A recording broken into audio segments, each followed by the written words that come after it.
할렐루야, 날마다 새벽 만나로 여러분을 찾아가는 만나교회 김태광 목사입니다.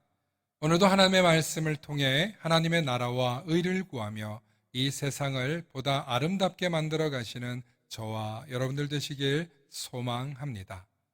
오늘 우리에게 주시는 말씀은 시편 40편 4절로부터 5절의 말씀입니다. 여호와를 의지하고 교만한 자와 거짓에 치우치는 자를 돌아보지 아니하는 자는 복이 있도다. 여호와 나의 하나님이여, 주께서 행하신 기적이 많고 우리를 향하신 주의 생각도 많아 누구도 주와 견줄 수가 없나이다. 내가 널리 알려 말하고자 하나 너무 많아 그 수를 셀 수도 없나이다. 아멘.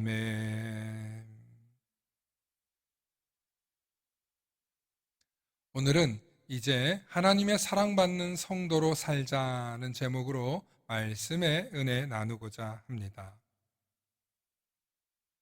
우리는 어떻게 하면 하나님의 사랑받는 성도로 살아갈 수 있을까요? 우리가 사랑받는 성도로 살아가는 그 비결은 두 가지 있습니다. 첫째, 평안을 잃지 말아야 합니다. 오늘 시편 40편 5절에 이런 말씀이 있습니다. 여호와 나의 하나님이여, 주께서 행하신 기적이 많고 우리를 향하신 주의 생각도 많아 주 누구도 주와 견줄 수가 없나이다. 내가 널리 알려 말하고자 하나 너무 많아 그 수를 셀 수 없나이다 라고 고백하고 있습니다.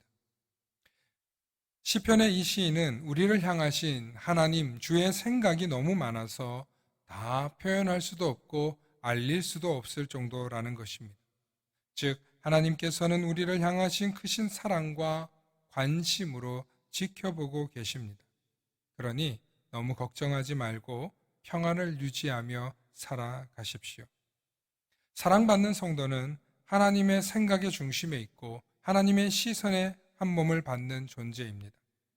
사랑받는 성도 자신을 향한 하나님의 시선과 생각과 기대가 얼마나 큰지를 우리는 기억해야 합니다.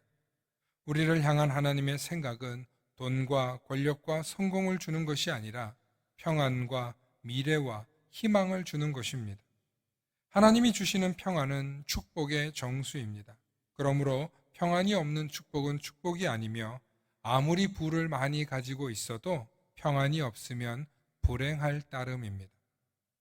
또한 교만한 자는 평안을 유지하기가 어렵습니다. 왜냐하면 교만한 사람은 이미 사람들의 머리 꼭대기에 있기 때문에 그 모습조차 항상 위태위태할 뿐입니다. 위태한 사람이 어찌 평안을 유지할 수 있겠습니까? 또 거짓에 치우치는 자는 항상 불안합니다. 내 거짓말이 들통날까봐 염려가 되기 때문입니다. 하지만 반대로 낮은 자세로 겸손히 엎드린 사람은 항상 안정적입니다. 마치 땅에 엎드려 있는 그 모습처럼 말입니다. 그렇기 때문에 흔들리지 않고 평안한 자세로 엎드려 누워있는 모습을 유지할 수 있는 것입니다.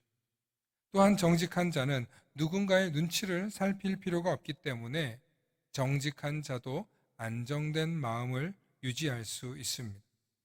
그러므로 교만한 사람, 거짓에 치우치는 사람은 평안을 잃지만 겸손한 사람, 마음이 정직한 사람은 항상 평안을 유지할 수 있는 것입니다. 그렇기 때문에 하나님께서 함께하는 하나님의 사랑받는 성도의 삶이 유지되는 것입니다. 둘째, 희망을 품고 살아야 합니다. 하나님의 사랑을 받는 성도는 큰 시련과 고난과 문제 중에도 희망을 잃지 않습니다.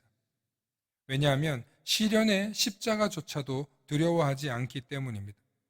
십자가의 죽음이 끝이 아님을 알고 있습니다.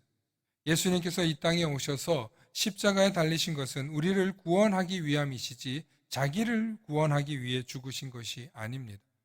그러므로 그리스도 예수를 믿는 자들은 부활의 소망을 주시기 위해 3일 만에 부활하신 예수 그리스도를 믿는 것입니다.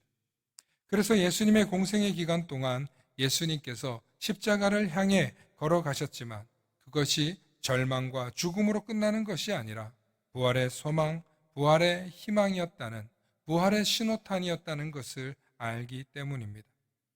그러므로 십자가는 부활로 가는 축복의 과정임을 믿을 때 성도는 하나님의 사랑받는 성도로 살아가는 것입니다. 이 세상에 존재하는 많은 성도들이 가끔 착각하는 것이 있는데 십자가 없는 부활을 생각할 때입니다. 사랑하는 성도 여러분, 십자가 없는 부활은 없고 죽음 없는 부활은 없습니다.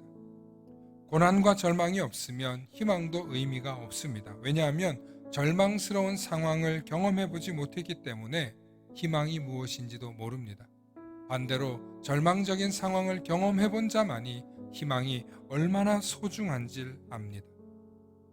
많은 성도들이 희망이 얼마나 소중한 것인지 몰랐다가 고난과 역경과 실패를 경험하고 난 뒤에서야 내 속에 희망을 주시는 예수 그리스도가 얼마나 소중한 존재인지 깨닫게 되곤 합니다.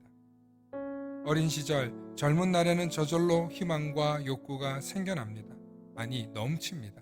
하지만 나이가 들면 들수록 희망을 가진다는 것이 결코 쉽지 않음을 경험합니다. 그래서 하나님의 살아계심을 믿고 말씀을 붙들어야 나이가 들수록 희망을 유지하며 살아갈 수 있는 것입니다. 세월이 흐르고 인생의 여정이 길면 길수록 대부분 직접적으로나 간접적으로 경험해 봅니다. 그러다 보니 별 흥미를 못 느끼고 새로움을 느끼지 못할 때가 있습니다. 또 나이가 들면 새로운 것에 대한 흥미와 바램과 희망도 사라집니다. 이것은 일종의 노화의 현상이기도 합니다. 하지만 하나님의 말씀을 붙들고 살아가면 아무리 나이를 먹어도 희망을 포기하지 않는 것입니다. 우리가 영원한 하나님의 사랑을 받는 성도로 살아가기 위해서는 반드시 평안을 잃지 말아야 합니다. 또한 희망을 품고 살아야 합니다. 그것이 하나님의 사랑받는 성도의 삶이요 성도로서 살아가는 비결인 것입니다. 오늘도 하나님의 사랑받는 성도로 살아가기 위해서 평안을 달라고 희망을 달라고 기도하시는 저와 여러분들 되시길 소망합니다. 소망합니다. 샬롬.